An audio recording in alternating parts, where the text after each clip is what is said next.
Today is Monday the 23rd of February 2015. It is 9:23 AM New Zealand Daylight Saving Time, and we've got a little bit of very light cloud at the moment. So I'm filming through a Canon Legria FS200 standard video camera, and as you can see I'm moving around to see if there's anything next to the sun that remains there, and I can't see anything there. You can see a lot of glare from the sun. We've got some lens flares that are moving around as to be expected, and now I'm going to drop in the welder's lens in front of the camera and let the camera adjust itself with the auto exposure. Now, as you can see, with the lens fitted in place, we can still see some of the scenery, especially the silhouettes of the trees and so on. Okay, so I'm going to zoom in on the sun. This is on manual focus at the moment, set to infinity, and auto exposure. So I'm going to zoom in onto the sun until it suddenly becomes clear, and then I'm going to lock the exposure. Okay, so now that the sun is nice and clear, I'm going to lock the exposure so it doesn't go and change on us when I zoom out, and that'll hold that nice and clear without all that glare that we were seeing. Now I'm going to move the camera around to see if there's anything next to the sun, up, down, left, right and so on. I'll zoom it out further so we've got a wider view, and as we can see there's no second sun there, there's no Nibiru. We could see the scenery of the trees and so on before. Let me zoom right out. Okay, now we can see just how tiny the sun really is, the actual apparent size of the disk when all the glare is removed. Because when we're looking at the sun, most of what appears to be the sun is actually glare, which is caused by scattering of the sunlight as it passes through our atmosphere and is refracted. Okay, so we can see this tiny little dot that's about half of 1 degree across if we were to measure it as an angle, and that's about the same size as the moon, of course, which is why during a solar eclipse, total solar eclipse, the moon is able to block out the disk of the sun. So I'm going to take the exposure off the manual setting where it's locked, and you'll see the camera adjust itself, and then when all of that glare of the sun comes in, you'll see that the sun's disk actually looks a lot bigger than what we're seeing here. So here we go. Right, you see the camera adjusting itself, and now the sun looks a whole lot bigger. So once again you can see the scenery.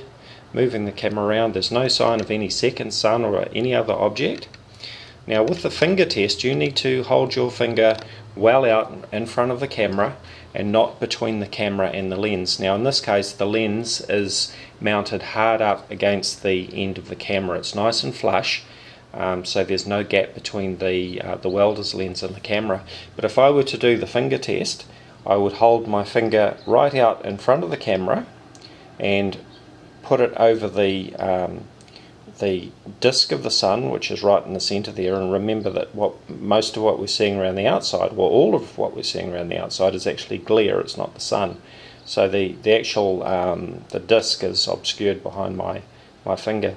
Now if there was a second sun, apparent second sun object, I would actually be moving my finger so that, okay, there's a little lens flare there. Okay, we see that lens flare.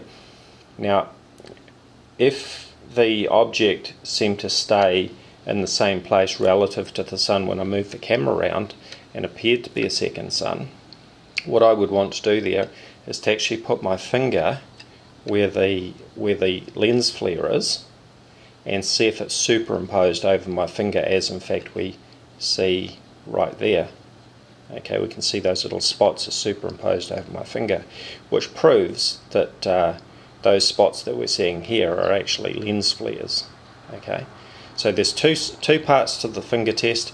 The first part is to put your finger over the disk of the sun to make sure that the second object actually disappears, and the second part is to put your finger over where the second object appears to be to see if it's blocked out or is superimposed over your finger, as we see here.